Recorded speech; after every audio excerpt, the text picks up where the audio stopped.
But there is no freedom if we're in denial about the part we played in it and about what really happened, you know?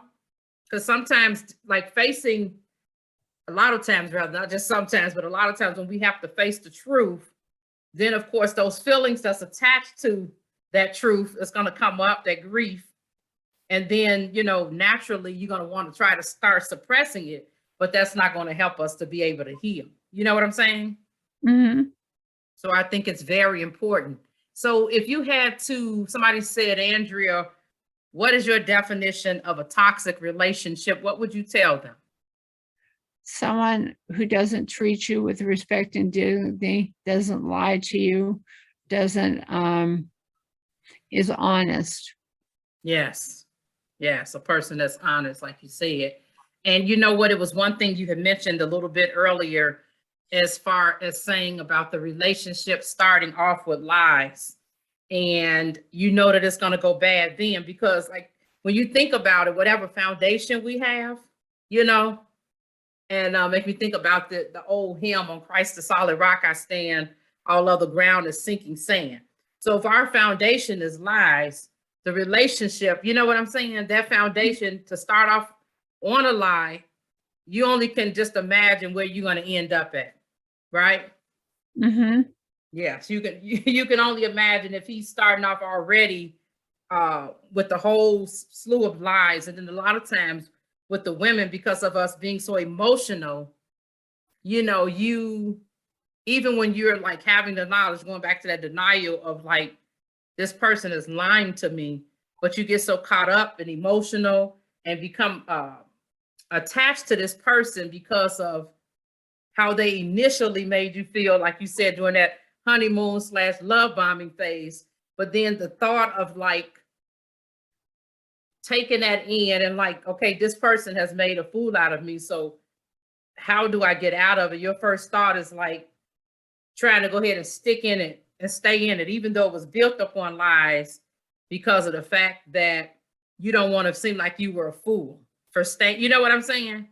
For believing them and staying in it. So you rather like just keep trying to figure out a magic formula to get the other person to go back to like the honeymoon / love bombing phase, when you don't realize there's no going back until you go to the next man. If you don't do your own, you know, we don't do our own individual work, you end up going, like we said, to the same man, the next one in line, but he's got a different name, you know? And then it's, you know, then you often see that.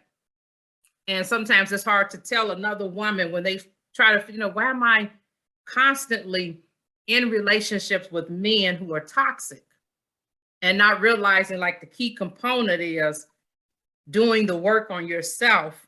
Because once you do the work on yourself and having that value, you know, looking at yourself as being valuable, then you will know that like with certain things, they're just not going to even be an option for you, you know, because it's easy to get caught up in the physical appearance, isn't it? Yes. Yep, it's real easy to do that. So now, can you talk about how if a woman wants to do what it is you're doing, right, with your business, all those different things you're doing, your podcasting, and you've got all of these different things you're opening up doors for, right? And so like if they want to do that, what kind of work would they have to do you believe they would have to do in order to help them to get rid of that unworthiness label? Well, you know, that's a process you're going to have to work through. It's a process you're going to have to work through. You know, owning a business, I think, is a great challenge for a woman who's been abused, because there's many obstacles that you have to overcome. Mm-hmm. And one of the biggest obstacles I found is I couldn't do things alone. That's why I hired 2 Philippine workers, you know, if I was to grow and have a business with many legs. And, you know, having people that you're responsible to, you know, there's a lot you learn about human relationships when you have people that you partner with, like I do. These 2 people, they're very reliable. They're very trustworthy. I trust them with a lot of information I don't trust with other folks, you know, and they've always come through. and it taught me about human relationships and how to treat people, like the kind candor, like it is in the Bible. Mhm. And it taught me a lot of life lessons and how to not procrastinate and how to work through things instead of around things. So a lot of it goes back to my business because, I was thinking of selling it, but I've had some great offers, but I Mhm. don't know. I don't think I can do that. Yeah. Yeah, it's my baby. It's God's baby. Yeah. It was birthed as just an idea, and now it's coming to fruition. Mm. And this year we're with our social media, we're about to probably reach 4 million people this year with our Mm. content, which is not bad. No. Uh, and I just realized, somebody could just watch one of our quotes or one of our videos and learn something that can change their life. And that's what I'm about. If I can change one life, um, everything I'm doing is worth it. I'm not in it for the money. Yes. Yes. I see exactly what you mean. Like you said, if you can change one person's life in the process. So, do you mind telling our audience about your podcast as far as who all it's, like your, I guess I would say the main audience focus there as far as your niche and Okay. yeah. Basically, it's about life, sharing your experience, strength, and hope.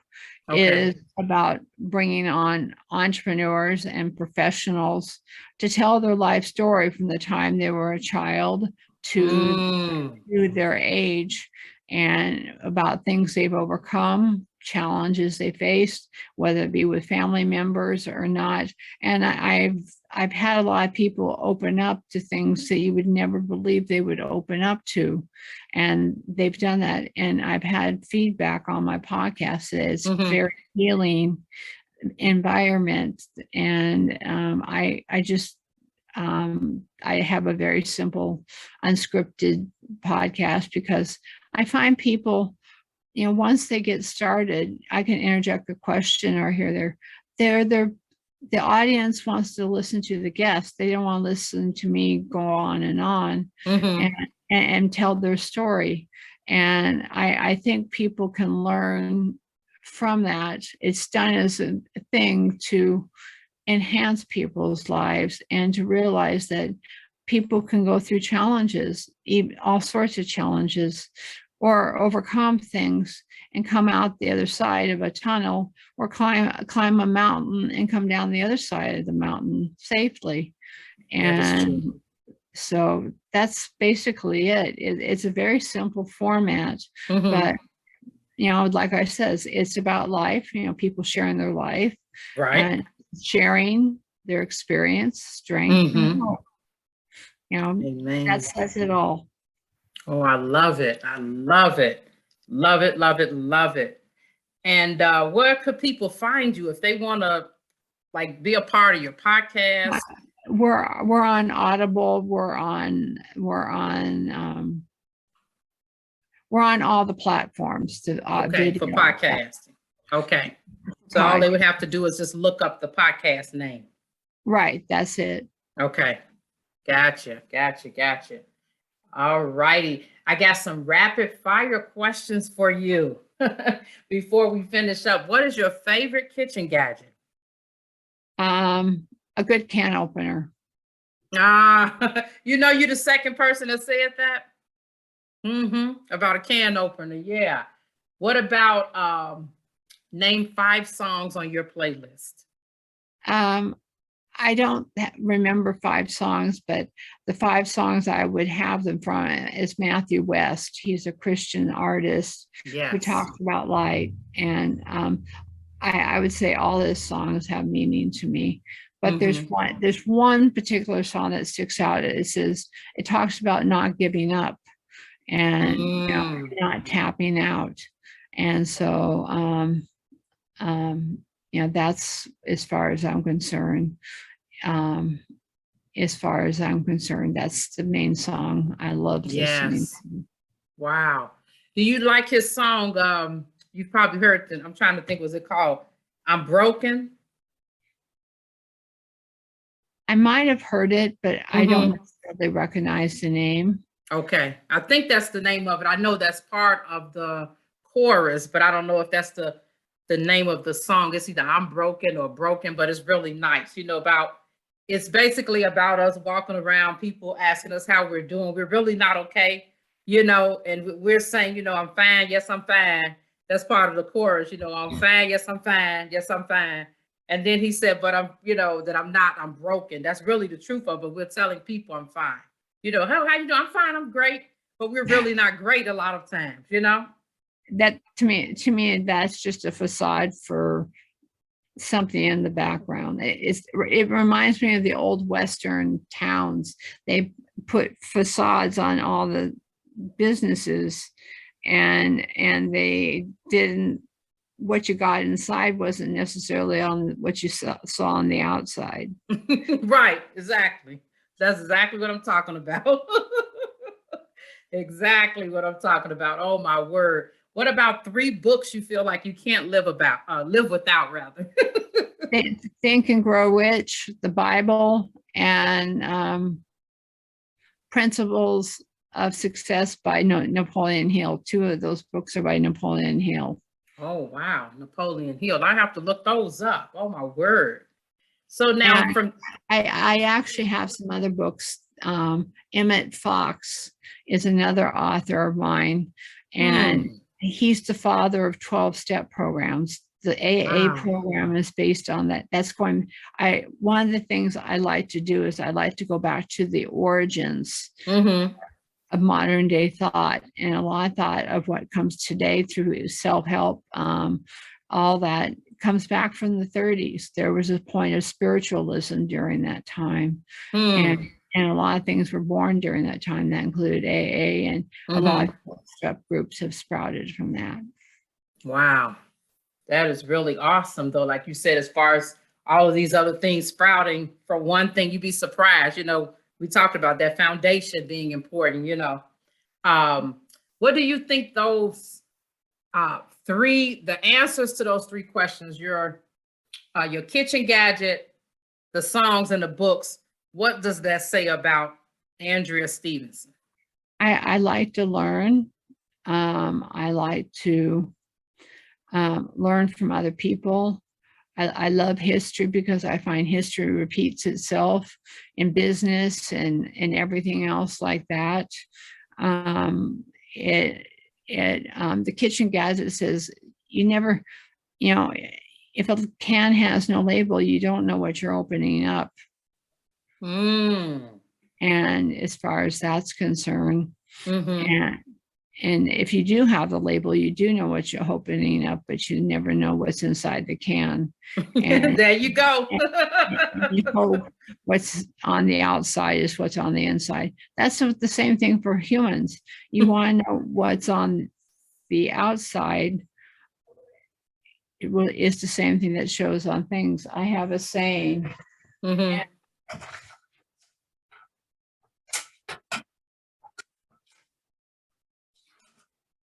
It says, do not make war with yourself, because you do this, it shows on the inside and it shows on the outside, as only breeds negativity. But even embrace yourself with love, kindness, and hope. Wow. That is powerful. That is very, very powerful. What are some parting words of wisdom that you would like to leave with our audience? Well, develop a regular routine. Be willing to put in the work. Don't let work be a 4-letter word. And there are no good, I get lots of offers for courses and everything else. And a lot of them are from people, I'm not sure who they are.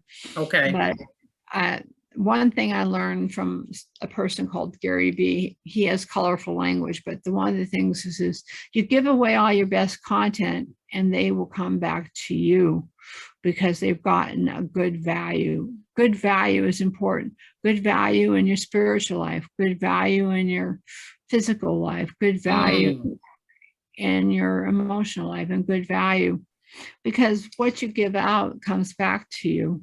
And that's, we give out lots of content and give good value, because people are looking for value in it, and they're looking for folks who are just themselves.